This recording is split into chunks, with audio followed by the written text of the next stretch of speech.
Hello everyone, Chen here. Pretty nice day out today, so just doing a couple little videos, and I wanted to talk a little bit about Siu Nim Tao, Wing Chun's first set, and how it's basically, I think the main thing is for it to develop our Yi Kim Young Ma stance, our horse, right? Because when we develop that,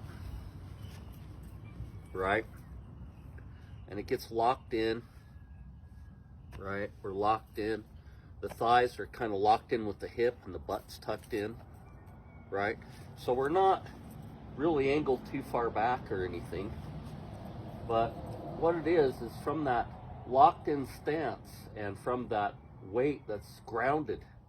So it's almost like we're in free fall, right? Our weight and our spine goes down. Well, then when we have our arms out here and we bring our elbows down, right? If our elbows are up, then all the force, the leverage is just in the upper body, right? But as soon as we bring our elbows down, then our elbows connect with the spine with this stance. So then now the weight of our elbows is actually linked or structured in with our legs down into the ground.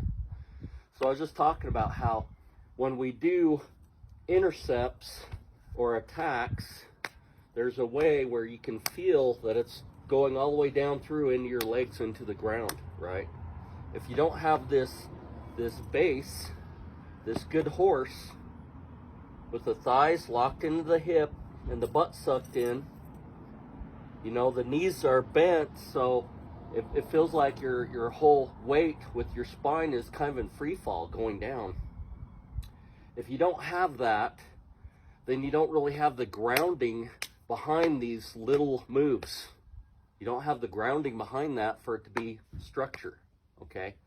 Now the other thing that we're learning in Siu Nim Tao is when we have that locked in, then right here we're learning that if the elbow is down and we're putting any movement forward, okay, the elbow follows that, so it stays locked into our structure, right?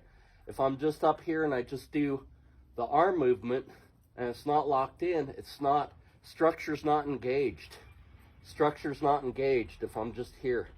But if I bring it in and I have the elbow down and kind of following it and locked in, there's a kind of a locked in feeling where you feel like you're engaging the structure, okay? So from that first punch in Siu Nim Tao, you practice that, and when you're moving that Tan Sao section, you got to feel that Tan Sao is locked in or linked into structure.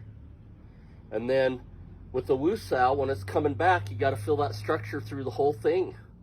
So sometimes you have somebody gently kind of push into your center, and so you don't want to feel it in the shoulder. You want to feel it that it's in your legs when they're pushing that back. And then the Folk Sao resets. So when they push you to here, and it's going to start moving your body, guess what? We do the Folk Sao to pull them down and reset. And now from here, we can move that elbow and we can move that Folk Sao forward. And so whatever they're using to push, they get pulled down. If they're pushing, that Folk Sao uses structure, they can't lift that. Because, right here, they're here. Now they're under the Folk Sao and they're pushing. So we push the elbow forward, and we got locked into our structure. They can't lift us. Okay, so when the Folk Sao comes forward, guess what? Then it resets to the Wu Sao again. And so that's what this is teaching us, is where we have structure through that whole movement, where we have structure, okay? And we're working on that, where we have structure through the whole movement, okay? So I wanted to talk about that first. And that's what we're training with Siu Nim Tao for, okay? And so we're not going to be using this stance to fight somebody, but this is training both our legs in that locked in posture for structure that we then use in our forward stance. Okay, now we have one half of that Yeji Kim Yeung Ma stance. One half of that is still engaged on our back leg. So we still have our structure as we're moving forward.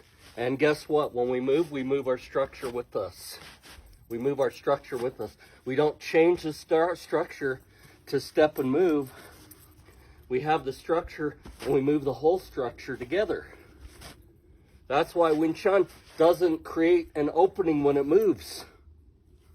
It's protected the whole time. Okay?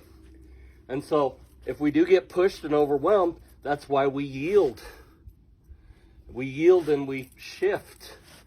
And then those are the next lessons in Chum Q and BUG, is what to do if we actually do get lifted off of our base from somebody. Then it's showing us how to realign and shift. And of course, when force comes in, we'll shift and then we'll cut right back to the center. We'll do a little shift right back to the center. Okay. The next little thing about Siu Nim Tao is it's really showing us that when we have the structure locked in,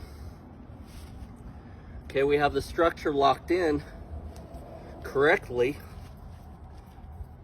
So, you know, if you're doing the Yeji Kim Yeung Ma, but you're up here, you're only really taking advantage of part of it, okay? So if you do go a little bit lower and train here, in application you might be up a little bit higher, but you can sink when you're in the middle of the fray. So when somebody comes at you, then you can kind of sink, lock down as you're hitting them, and as you're lopping, instead of up here and lopping, you'll pull down. You'll pull down when you're sunken, okay? So it adds a lot more to your lop or your jut sao when you're sunken a little bit, okay? Then again, with the Siu Nim Tao, so it's showing us this proper structure in the very beginning and how to use like Lan Sao in the proper structure, you know, how to elbow, extend the Fox Sao, bring it back. You know, my instructor, he didn't change arms. Some people, they come out, they look, they change arms. You know, my Sifu just ended up doing the same thing. I know some people have this idea of one arm's coming under, one arm's coming over, right? But basically, Siu Nim Tao is showing us that we need to develop elbow power with heavy elbow, but it needs to be locked into our Yeji Kim Yeung Ma, okay? So that's basically what it's teaching us, is how to lock in with that structure and how to get, you know, the Gan Sao with that structure, the Tan Sao with that structure, right? How to start the punch so we're not punching from the shoulder and losing that structure. We bring it in and we start right from there, and this whole range or distance as we move slowly all has structure locked in. Same thing with the Tan Sao.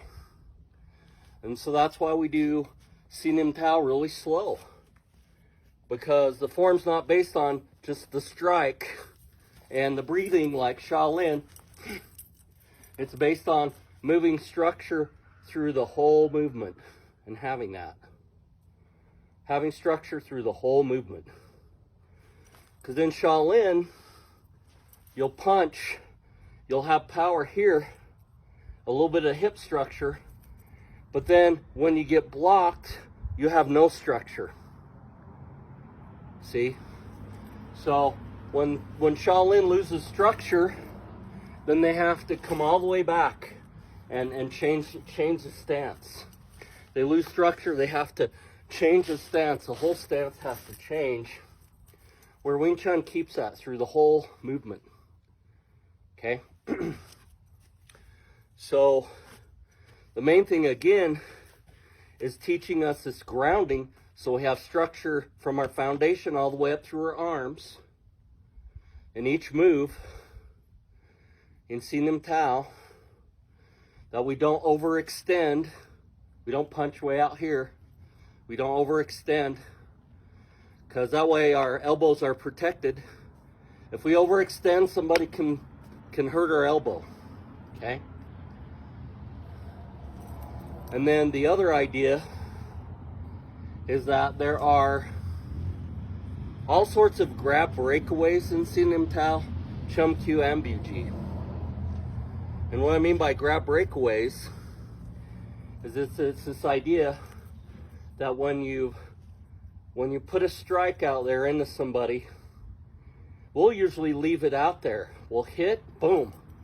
And then they might throw something, we'll go right into something defensive from where our hand is. We don't punch and then pull back and then do a bong sao to block. We punch, go to tan sao, which is like neutral. Whatever they're throwing at us, then we react to that. Okay?